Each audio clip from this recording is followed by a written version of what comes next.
Welcome to the Evolved Caveman podcast. I am Dr. John, the guide for your heroic journey towards greater health, success, and most importantly, happiness. And now, on with the show. Hi, this is Dr. John, and I am thrilled to announce that Joree and I are opening up our retreat in beautiful Costa Rica from September 28th of 2024 to October 5th. Everyone wants fulfilling relationships. The hard part is love is not enough. So many factors can get in the way, preventing ongoing connection, intimacy, and aligned growth. All healthy relationships start within. But when we have unresolved stuff, it can easily interfere with those we are seeking to be closest with. Whether you're in a long-term committed partnership or are single and are looking for love, this retreat will guide you in the heroic journey of healing yourself so that you can be open and available to cultivate the fulfilling relationships you desire and deserve. To find out more, visit joreerose.com/retreats. That's JOREEROSE.com/retreats. Hey, everybody, this is Dr. John Schinnerer back with another episode of the Evolved Caveman podcast. And today I am pleased to be with my partner in life and love, Joree Rose. Hello, everyone. So glad to be here. I love our conversations. And today we are continuing our mini-series on Love Isn't Enough to kick off our new website, loveisn'tenough.net. And the topic today is core wounds. So what are your core wounds as an individual that show up and make your life miserable in your romantic relationships? So I'm going to give some context to this, John. So I love doing couples work. I find it to be a big puzzle in which we can figure out what is the areas or barriers that are getting in the way of connection and intimacy and safety and growth. And one of the very first things I always ask couples that I'm working with is, do you know what your partner's core wounds are? And people look at you and go, what? I actually would say about 50% might actually know. It really is a pretty good percentage. Question. It's a difficult question because it's actually, many people don't always know their own core wounds, let alone what their partner's core wounds are. And the reason I'm so curious about this is because when we know what our partner's core wounds are, then we can do our very best to be sensitive to what our partner gets most triggered by or is sensitive to, so that we don't activate it. And yet we know we're going to disappoint people. So you mean you don't want to get angry and attack their core insecurity? Ideally, no. That is the goal, people. If you know your partner's deepest wound or insecurity and you are intentionally attacking it, we've got some other work to do first. I've been doing it all wrong. You've been doing great. But I guess maybe we can start with our own selves before we jump into the stuff, because in our Love Isn't Enough model of working with couples, we really have this, if you've been listening to our stuff, you know what I'm going to say, this ongoing interplay of self-work and relational work. And we know if we're not doing our own individual work, it doesn't matter how good the relational tools you're learning. Trolls or tools? I was going to say tools, and I don't even know what other word was coming up. So yeah, trolls. Relational trolls.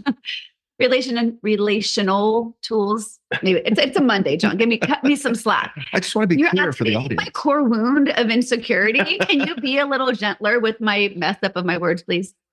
Honey, I think you might have misspoken. I did. It was not relationship trolls. Okay, back to the point. If we don't know what our core wounds are likely our partner doesn't. But here's the thing, when we know that and we can have the self-awareness to be sensitive to it, we can get through difficult moments much more gracefully, staying a little more connected than disconnected. And it leads to greater healing and ultimate growth in the relationship, especially when there is a disconnection. Well, one of the things that fascinates me, I was just thinking about our core wounds, and it fascinates me the extent to which these core wounds, because I was going to say, well, my core wounds only show up maybe 5% of the time or less. Like they're not that pervasive. They don't show up all the time. And I think that's He's also done a lot of work on that too. Yeah, well, but I also think that's true for a lot of people. But then I think of people that have a lot of insecurities about being in a relationship, being betrayed. And those insecurities are more pervasive and they are going to show up far more frequently. And so it was just an interesting thought that it may only show up in very limited moments, or it may show up kind of across the board, depending on what that wound is. So that would be a great question of not only knowing the core wound, but to what extent do you feel it's getting in the way of your day-to-day stuff? Because I would say for you, when I first met you, I think some of your core wounds were a little bit more present, more than 5% of the time. And then I'll be gentle in how I choose to answer that. But I think as you've done deeper work on yourself and we've done deeper work on our relationship, I really only see your core wounds showing up when there's deep trigger of activation of some kind, or rumination. Rumination can get us there. Yeah. So my core wounds, I would say, are unworthiness, shame, and that shame being a belief that I'm unworthy of love, connection, and belonging. Right. And that used to show up in when we would get into a longer disagreement. Right. And where we would get stuck. And you shared that before, where then it would turn to that belief of, I'm not good in this relationship. She's better off without me, which we've also talked about how then it would lead to avoidant attachment styles and pushing me away and shutting down. And thank you for doing your work around that. That's gotten much better. My core wounds is ultimately abandonment, fear of being alone. And when I have that core wound come up, I tend to want to grasp and cling tighter. So that becomes that anxious attachment style. But it's kind of interesting because to keep it really, really simplified, I often see people's core wounds either being, I'm not enough or I'm too much. I mean, would you agree that to some extent? Yeah, which causes you to either pursue or retreat. Right. And I know there's a lot more core wounds, but I don't want to oversimplify people's complex lives and histories. But when we could look at it from a lens of simplicity, we're afraid we're too much. I'm too needy. I'm too emotional. I have too many requests. I want too much time. And the other side of it is I'm not good enough. Yeah. I'm unworthy. And one of the reasons I wanted to do this conversation with you is to go through some of the possible core wounds to give people something of a beginning menu to look at what might my core wounds be. Yeah. And I want to give some context a second back to doing couples therapy. And the reason I ask this question is because I think people are often getting triggered by their core wounds more than they even realize. And here's the reason. If you're not aware of it and don't have the ability for self-awareness, self-reflection, and agency over naming and owning where you're stuck, it's going to come out looking like what? You're going to externalize that shit. See, I love talking with you because you can just fill in the blanks, and I can feel like it's all your fault. If you would just stop being so needy, I wouldn't be so angry. If you would just stop being such a bitch, I wouldn't be so pissed off. If you would just stop being such an asshole, I wouldn't be so mad. Right. So in absence of that awareness, we're externalizing blame, we're projecting, we're not taking ownership and accountability for what I'm actually feeling. And now the issue isn't about the real issue. Well, it creates a whole new set of issues. Well, and that is, and you hear this line in counseling a lot, like anger's only a secondary emotion, which I don't buy into. I think anger can be a primary emotion, but in these instances, I think anger is a secondary emotion where anger is often following on the heels of insecurity or hurt. Right. But it happens it's so fast. It's a third of a second. Right. And so we don't even realize that there's an emotion underneath our anger that would be far better to speak to than anger. And that would require, again, self-awareness to know what you're feeling, ability to self-regulate your nervous system, to calm yourself down so you can speak effectively. And these are tools that we can learn. These are possible. They're just not always easy, especially in the heat of the moment, which goes back to some of the things that we've said from the Gottman's work, that when you're disconnected, when you're in an argument, when you're fighting, you only have one goal: regulate. Well, it also makes me think of that tool that you and I have talked a lot about, that kind of positive upward virtuous spiral of revisiting disagreements that we've had when we're calm. Yes. When we can be curious, when we can be less judgmental, and going after these things with curiosity, primarily in ourselves. Like for me, like, gee, why did I get angry when Joree came home from Ecuador? Like, that doesn't really make any sense. Right. That curiosity is huge. What might be going on there for me that has nothing to do with this relationship in Joree, but maybe had to do with my prior relationship and more likely had to do with my childhood. Right.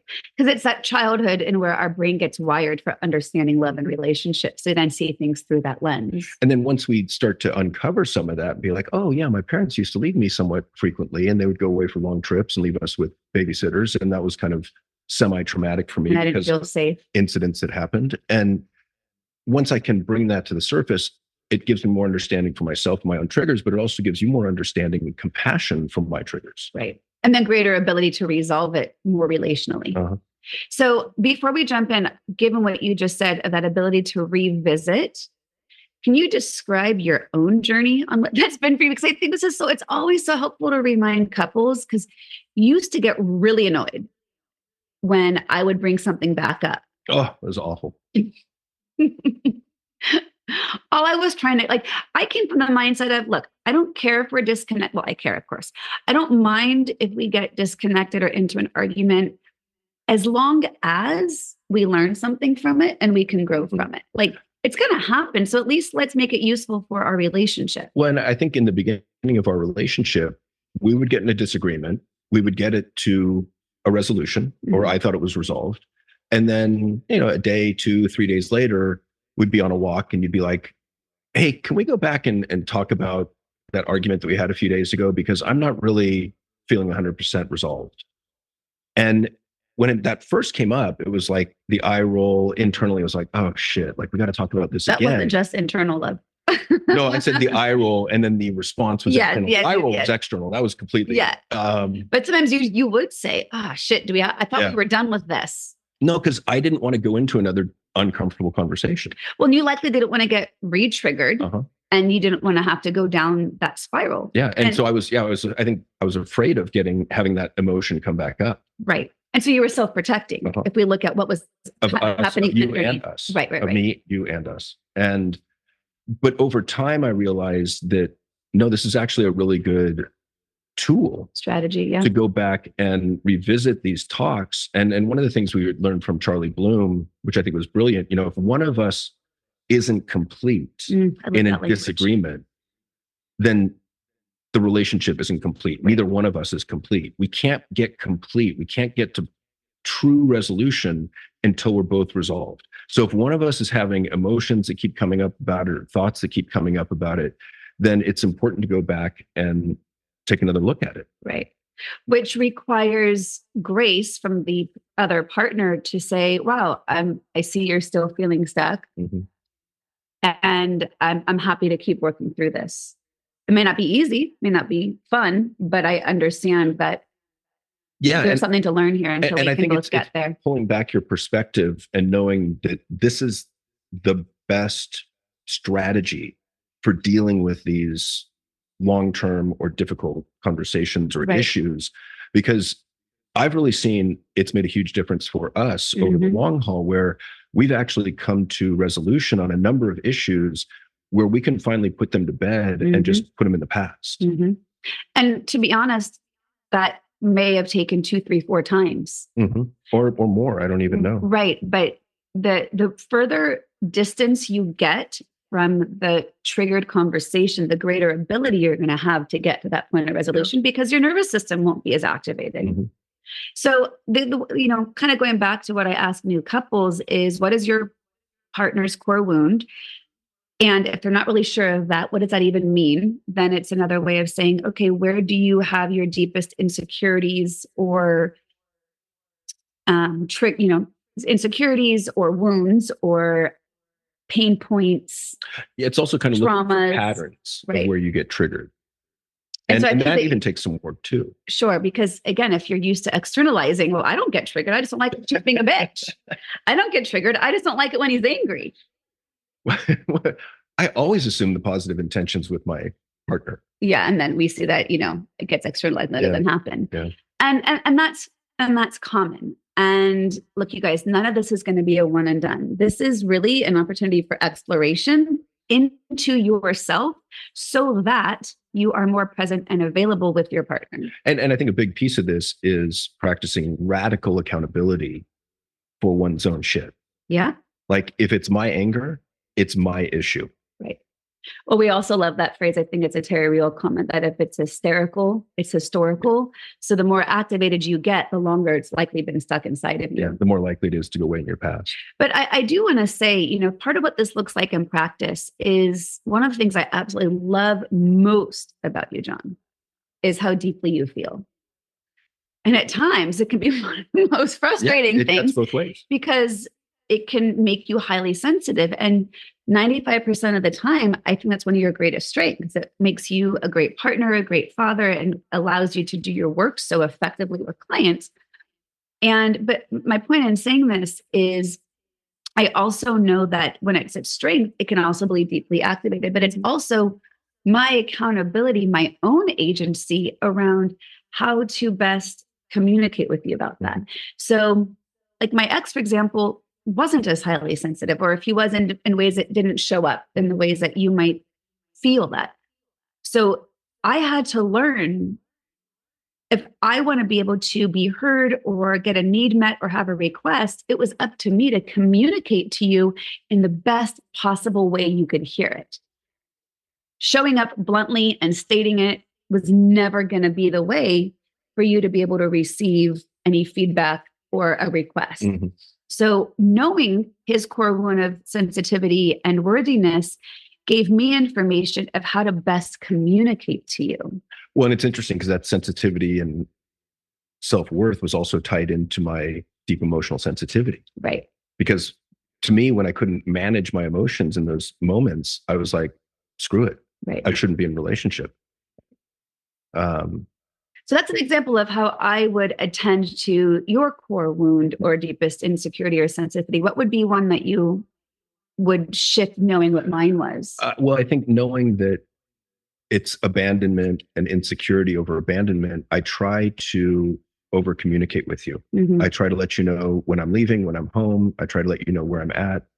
And that's all of my choosing. Right. Like it's not, you're not on a tight leash. It's something I do because I love you and I want you to feel secure. Mm-hmm. And so I intentionally over communicate with you to let you know we're connected and things are good, right, to put you at ease. And sometimes that can come up as a challenge. And we've seen when we've gotten into arguments where you've needed space to regulate and I seek a connection to regulate. And when you've needed space, I've had to learn really hard to not over personalize your need for space because it does trigger my abandonment wound. And that's a great opportunity for me to practice my own tools on taking care of myself, which comes back to that constant interplay of self-work and relational work. And I remember years ago, we got super cheesy, and instead of the line from Jerry Maguire of "I complete you," which we know kind of screwed up a lot of relationships of feeling incomplete without a partner, a way of saying I love you was "I co-regulate you." Mm-hmm. I mean, this is like two therapists in love having, psychobabble of an expression of love. But at times we can't co-regulate each other. Doesn't mean I don't love you. It but just that's means the goal is right. to help each other co-regulate or to co-regulate one another. And also know when your partner's not available and not over personalize that. Well, and then the self-work comes into play, right? The self-soothing, like I'm okay. He still loves me. He's not going anywhere. Take a deep breath. Right. And we also know from research for those who do need alone time to regulate, to let their partners know the time frame in which they will return. Yeah. Hey, love, I need some time. I'll be back in 20 minutes or I'll be back in an hour. The Gottman's research says minimum 20 minutes because that's what we need to regulate our nervous system, maximum 24 hours. Yeah. And stay connected if you can during that time. So let's go into some of these ideas of people's core wounds. Okay. To give others, because, my hope is that for people listening to this, they really can get curious about themselves if they haven't already, and then bring that to their partner. Yeah. So let me do the one. So these basically are mapped onto attachment styles. And since, a secure attachment style would have few, if any, of these core wounds, but I think it's still possible. This is basically anxious and avoidant attachment styles. So since I was more avoidant, let me do the avoidance. Perfect. And you can do the anxious. That sounds great. So some of the common vulnerabilities for avoidant personalities or avoidant attachment styles are feeling intruded upon. So if you get annoyed when your partner comes in, you're working at home on the computer and they ask you a question and you're like, why are you always interrupting me? Or can't you see I'm in the middle of something? That can be a vulnerability. Feeling trapped or out of control. Can I go back to the feeling intruded upon? Yeah. How do we know what's going to trigger a wound there or when I actually need you on time and space? For someone who has a trigger there, but like, I don't want to interrupt you, but yet I need something. How would that work? Well, I think number one, you don't come in loud. Okay. You come in gentle. Okay. Quietly. The soft and startup semi approach. Yeah. And I think, to me, it's like, hey, honey, can I talk to you when you have a break? Okay. Can you let me know when you're available? Yeah. Because there's something about attention where I can go deep into what I'm doing. Ideally, I don't do this quite as much as I used to because I can't see for that long, but that's a whole nother right. issue. Like if you're reading or working. Right. If I'm writing something, I can go way into that and I can go into that for a couple hours and I like being there. And to pull myself out of that takes effort and energy. Right. And then to refocus on whoever's interrupting. I remember when my kids were small, this used to drive me nuts because it took a tremendous amount of energy to pull out and focus on them and then get back to where I was. Takes a lot of effort and attention too. And it annoyed me. So I think, again, part of this is gentle communication. Part of it's volume.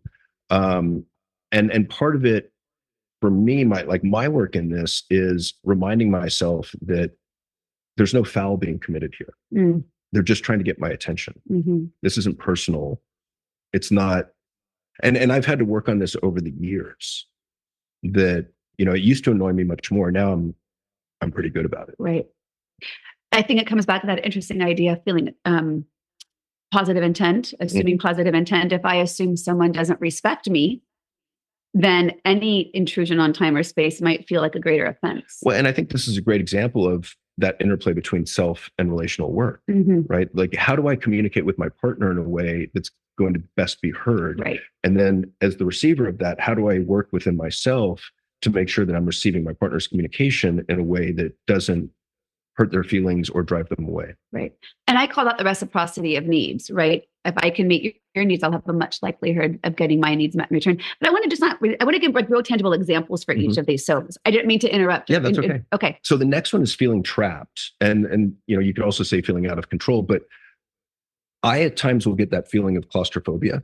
And it can emotional claustrophobia. It could be actual claustrophobia, like sitting in a MRI with my shoulders pinned in a small tube. I don't like that at all. But then I can also... How about a small elevator in Italy in a 200-year-old building? No, I'm okay with that. We had a bad experience. That's more horrific. That's my feeling trapped. But I think it extends to emotional and relational claustrophobia. And even like we've had conversations about me leaving your house where that has a claustrophobic feeling to me. Like, I just wanted to say goodbye and leave. And you get sad and a little bit anxious when I do leave and you like to drag it out. And so there's competing like a couple of goodbyes. Yeah. But I mean, and there's no wrong there. Right. And you want to be aware of where those needs are in competition so that you can talk about it and know where your partner's coming from. I know one of the areas this has come up for you a couple of times, and I think it just kind of was by happenstance, in which we've had conversations in the car. And that has caused you to feel very much trapped, that you had no escape, that you couldn't keep your space. Part of that goes back to adolescence and some experiences I had there too. So there's a double hit. So again, without that knowledge, I could easily over personalize that or judge you for it or get mad at you for it or dismiss it. Like, what the fuck is wrong? Like, what's the big deal here? Right. And I remember a couple months ago, we had a conversation in a car that was difficult. And I ended up pulling over to give myself a moment to regulate. And you assumed I was there to trap you. And I had to reassure you. It felt like I was being trapped. Yeah. Right. And that was your old story. That wasn't what was occurring. I just was taking time to regulate while driving. And this is where being able to communicate that effectively could have spiraled into a big fight. And it really wasn't. We were just both having an internal trigger around and we see this a lot in couples where they'll have a disagreement in a car and one of the two will feel trapped and like want to get out of stop the car, like I'm out, like, and they'll like on the freeway. Right. Like, I don't think that's a good idea. Well, in the opening scene of Crazy Stupid Love, Steve Carell just rolls out of a moving car. So he felt really well, so there must be some truth there, right? Yeah. Okay, let's move on. All right. So the third of four for avoidant attachment styles Not a complete list, is your starter. No, yeah. And so the next one is fear of too much intimacy. And I think this one fascinates me because when you fall in love with someone, you open your heart to them, you open your past, you expose your insecurities, you expose your weaknesses, expose your vulnerabilities. And it's amazing. And simultaneously, it's terrifying because basically what you're doing is you're gift wrapping your heart and handing it to this person and saying, please treat this gently. And then you have to trust that that's the case. But then inevitably you're going to get into disagreements where that heart is going to get hurt. That's just how it works. Right. And so I think, to go back to assuming positive intent, working through these disagreements multiple times to come to completion. I think working on forgiveness of your partner in those situations repeatedly is a good idea as well. Compassion for the other. I see that fear of too much intimacy. And again, this is kind of being grouped from what would be named as an avoidant attachment style. So you got to have understanding that this was likely from early on in childhood in which the primary caregiver was physically or emotionally not present. And so that child's brain gets wired in a sense of, I must not be lovable enough. I can't trust others. I'm going to take care of myself before, I over rely on someone else because they may not be there and they may let me down. So I'll push someone away before they have a chance to hurt me. So it's very, very self-protective. And the more self-protective we are, the less connected we can be in an intimate relationship. So, this fear of too much intimacy, if I'm going to generalize, sorry, everyone, I see more men have that fear, but we also know that's how they've been socialized. Right. So we've got to look at this from so many different angles. If men have been socialized to be autonomous and women are socialized to be more relational and women are just trying to stay connected, the men can be like, lady, give me some space. Stop trying to control me. Right. Yeah. And then the fourth and final one for avoidance is the fear of being blamed. And I kind of will put this in the same category as I don't like to do things wrong. And I fucking hate to disappoint you or hurt you. And so when I have done something wrong and I have hurt you, that is really difficult for me. And that's where I think was the most likely entree into shame. And that was a big aha for us as well, I think, because, if that's the case with your partner, then they're doing everything they can pretty much not to disappoint you, not to hurt your feelings. And yet it's inevitable and it's going to happen. Well, and part of the grace around that is recognizing sometimes what felt hurtful to me was taking care of your own self. So without insight into those core wounds of what you were working through, look, everyone's needs can't be met all the time. No.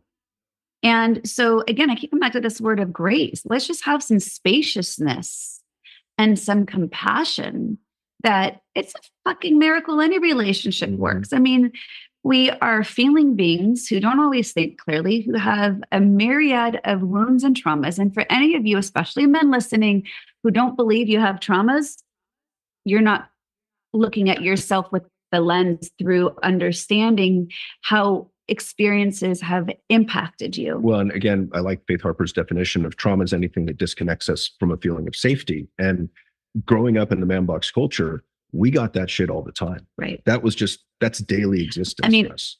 John, now, and so it's an accumulation of small t, little t traumas, I would say generally, but they're still there. They accumulate. But I know this, and especially you see this when we do couples work together, in which I will hear the woman or the wife in a relationship say, oh my gosh, my husband has so many traumas he's not willing to address or to look at. And then I'll say, hey, John, go talk to him about, what his traumas are. And he's like, I don't have any. I'm fine. What do you mean? I don't have any trauma. Yeah. So we can see how this really interferes again with connection and intimacy and vulnerability and growth. So let's move on into some common vulnerabilities of what might be the anxious attachment. And it was kind of funny as we read, some of this list together. I'm like, oh, fuck, this is you and I to a T. Damn.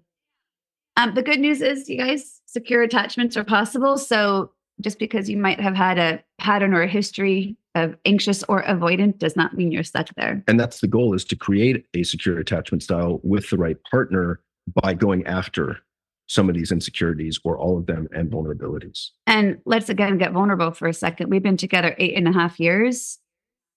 We haven't been vulnerable already? No, we're getting more vulnerable. In 8.5 years, I would say that old anxious avoidant attachment was present for at least 7.5 of those years. Yeah. I would say in the past year, which really post breakup and doing deep dive into self-healing, have we been able to develop a secure attachment? Yeah. And what percentage would you say you feel secure with me? 99.5. Yeah, me too. Those triggers are really small. So let us be evidence of when you do the healing. I don't want to call it work. I hate the word relationship work. Even though it is work, it just has a negative feel of drudging. Yeah. It's curiosity. Yeah. It's relational investment. Investment grow. Okay. New word. Okay. So for the person in the relationship who has a tendency towards anxious attachment, one of the triggers is deeply rooted in fear of being abandoned. Mm-hmm. And this can be by simple not acknowledging bids for attention. So it could be very slight bits of feeling dismissed versus not feeling as important. So kind of a conceptual, you don't take me into consideration versus like actual leaving me. Not being listened to. Yeah, taking a time out during a fight can trigger it. Being broken up with. Well, that kind of is abandonment. Well, and that was a really tricky one, right? I mean, yes. When we say that, you try your best not to activate your partner's deepest wounds or insecurities, that was one of my biggest challenges during our short breakup was that the only route you could go, John? And, did you have to break up with me? Because that deeply activated my core wound of abandonment. And we've done a lot of work of healing around that. And I know it was necessary. We had we needed that breakup. And the healing around that has been strong. Mm-hmm. So, but this, can really get in the way of connection. Well, and I think it's important to point out the abandonment can be real or perceived. True. Doesn't have to be actual. Right. So this kind of is similar, but fear of being separated from your partner. And I would say, that wound stems from inability or not having developed the tools to feel independent or confident, over relying on someone to make decisions or, it's interesting. I once read a study when I was pregnant with my oldest daughter of, ways to prevent teenagers from succumbing to peer pressure. And it was all about giving your kids choices growing up. And that those who weren't given choices, who just did what their parents told them to do, were more likely to succumb to peer pressure because they never developed the skill of critical thinking to make a decision on their own. And I think... Well, it's not just critical thinking, it's sense of identity, it's assertiveness. What are my values? How do I make a decision? Right. There's a lot tied up in it. So when you have more of that confidence and you have that skill set, then you won't be as anxious around a partner because I'm okay. I'm still whole when we're not together. Mm-hmm. I guess was what I was trying to say. That was a long way. It's all kind of stemmed from that fear of abandonment, but discomfort at being alone for too long. And when we learn to lean into discomfort to understand, what am I really uncomfortable with? Maybe I don't know what to do with my time. Maybe I don't know if I like hanging out with myself. So I think that's opportunity for some really great self-exploration. Well, and if you don't do that work, you're going to feel abandoned more often. True. Because your partner's going to be annoyed at having to be around you too much of the time, and they're going to want their own space. Right. And needing space or desiring connection is different than needing space. Mm-hmm. Both are healthy. Yeah. And this is one that I see a really big piece that kind of is different than the ones above. And I see a lot of women experience this of not wanting to be a burden, but they feel like they are being a burden, right? That idea of I'm needy. Oh, I fucking hate that phrase. High maintenance. High maintenance. You're, feeling that they're needy. And I just want to say on that point, I think if you're in the right relationship, you are not high maintenance or needy. That it's okay to have needs. Having needs does not make you needy. Correct. I think most men aren't even aware of what their needs are or that they can ask for their needs to be met. So when anyone kind of comes at them with needs, they're like, well, subconsciously, like, my needs aren't getting met. Why should yours? I think most women know exactly what their needs are, what needs are not being met. I think that's opposite. I remember when we first met, we just talked about this yesterday, actually. Early on, it might have been the first few weeks. I remember exactly. We were sitting at my kitchen counter and I turned to you. I said, hey, just so you know what you're getting into here, apparently I'm really needy. And you looked at me, you're like, what? You're not needy. And it was like this aha moment went off of, oh, he doesn't perceive me as needy because most of our needs aligned. And I see often in relationships a disconnect around alignment of needs. So one who has a greater set of emotional needs paired with someone who has less desire for emotional intimacy, it might feel like, wow, you're really needy. Well, I think on top of our needs aligning, you matter to me. So I try and meet your needs. Oh, thank you, baby. But yeah, that's a big piece. But if it's annoying to you, it's going to be harder for you to meet them. And also, that's that enlightened self-interest, right? If I meet your needs, you're more likely to meet my needs and we both win. Yeah. The other thing I want to say about feeling like a burden in general is really dangerous. We know with people with suicidal ideation that feeling like a burden is a short bridge to suicidal attempt. And so you want to be careful and you want to challenge that thought of I'm a burden, because it shouldn't be true. I want to say it's not true, but some people might make you feel like you're a burden. If that's the case, you might consider if you're in the right relationship. I think one of the antidotes to feeling like a burden in relationship is to ensure reciprocity. Mm-hmm. I think it feels like a burden when it's too one-sided, mm-hmm. and which is tricky because let's say the woman feels like a burden and the man doesn't think he has any needs, it's going to inherently feel imbalanced. So let's all acknowledge we all have needs. Mm-hmm. And the key here is to uncover with curiosity and compassion what they are, and then be able to communicate them to our partners so that we can honor them without stepping on triggers in the meantime. Yeah. All right. Well, I think that was a great conversation. I think it was a great conversation. And mm-hmm. I'm hoping that this gives you some insight and indication into where you might be stuck, where you might be feeling there's barriers in your relationship from feeling more honest. Because here's the other way it shows up. I now don't want to speak up. Mm-hmm. Because now everything feels like a landmine. And then you sweep everything under the rug, and then the resentment just accumulates until it becomes poison. Right. And then we know couples wait far too long to receive support, and now they're resigned and don't feel like they're even available for learning new tools because it's been so well established. So if this is, giving you some aha moments and you're like, shit, what do I do next? Well, good news is John and I have our Love Isn't Enough year-long masterclass series, which no point in the year or once you sign up, you can always get access to previous recordings and be available for the live upcoming recordings. You can look at loveisn'tenough.net mm-hmm. for that information. And we are also launching into relationship coaching. So if this has given you some indication of where you might need some relational support, you can check out our website as well for that. We'd love to help support you on your journey, because we know doing this relationship investment, look at that. I remembered the word I used, not work. It pays off. It does. Big time. Yeah. I know I never thought a relationship could be this deep and this fulfilling. Well, and we also know if your relationship isn't humming along smoothly, neither is the rest of your life. Yeah. It's one of the foundational pillars of a happy, thriving life.